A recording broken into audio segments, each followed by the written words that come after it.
आज हम 2024 के बजट और इससे मध्यम वर्ग के लोगों और अंततः देश की अर्थव्यवस्था पर पड़ने वाले प्रभाव के बारे में बात करेंगे।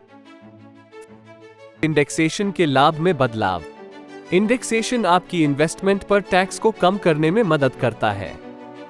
ये सुनिश्चित करता है कि केवल बढ़ती महंगाई के कारण होने वाले प्रॉफिट पर आपको ज्यादा टैक्स न देना पड़े। भारत में इन्फ्लेशन को ध्यान में रखते हुए कीमतों को एडजस्ट करने के लिए कॉस्ट इन्फ्लेशन इंडेक्स का यूज किया जाता है।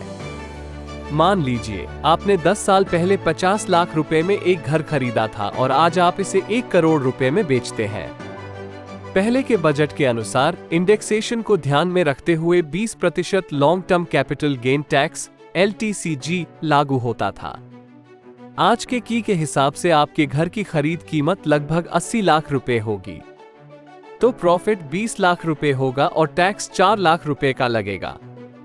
लेकिन आज के बजट में इंडेक्सेशन लागू नहीं होगा, जिससे कुल प्रॉफिट 50 लाख रुपए होगा और टैक्स कुल प्रॉफिट का 12.5% होगा, तो टैक्स लगभग 6 लाख रुपए होगा 50 लाख के प्रॉफिट पर। इस तरह बढ़ा हुआ टैक्स लगभग 2 लाख रुपए है। भले ही टैक्स परसेंटेज 12.5% हो, फिर भी आप इंडेक्सेशन के बिना पहले के LTCG टैक्स से अधिक टैक्स दे रहे हैं। और ध्यान रखें कि सरकार अगले बजट में इन टैक्स प्रतिशतों को भी बढ़ा सकती है। फर्टिलाइजर सब्सिडी के बजट में कटौती। फर्टिलाइजर सब्सिडी किसानों के लिए फर्टिलाइजर की कॉस्ट कम रखने में मदद करती है। जब ये सब्सिडी कम कर दी जाती है या हटा दी जाती है, तो फर्टिलाइजर की कीमत बढ़ जाती है।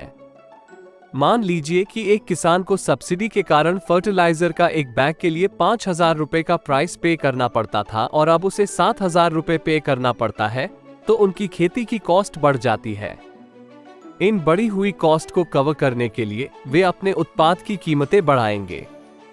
खेती में बढ़ती कॉस्ट की वजह से सब्जियों, फलों और अनाज की प्राइस और इंक्रीज हो जाती है, जिस वजह से मध्यम वर्ग को अपने दैनिक खर्चों के लिए अधिक भुगतान करना पड़ता है।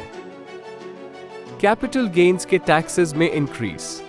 कैपिटल गेन्स टैक्सेस वह टैक्स है जो आप किसी प्रॉपर्टी या शेयर्स को बेचने से होने वाले प्रॉफिट पर चुकाते हैं।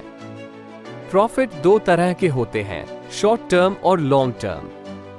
जब आप प्रॉपर्टी या शेयर्स जिसे आपने 1 वर्ष से कम समय तक रखा होता है और उसे बेचते हैं, तो जो प्रॉफिट बनता है उसे शॉर्ट टर्म कैपिटल गेन कहते हैं। जब आप प्रॉपर्टी या शेयर्स जिसे आपने 1 वर्ष से ज्यादा समय तक रखा होता है और उसे बेचते हैं, तो जो प्रॉफिट बनता है उसे लॉन्ग टर्म कैपिटल गेन कहते हैं।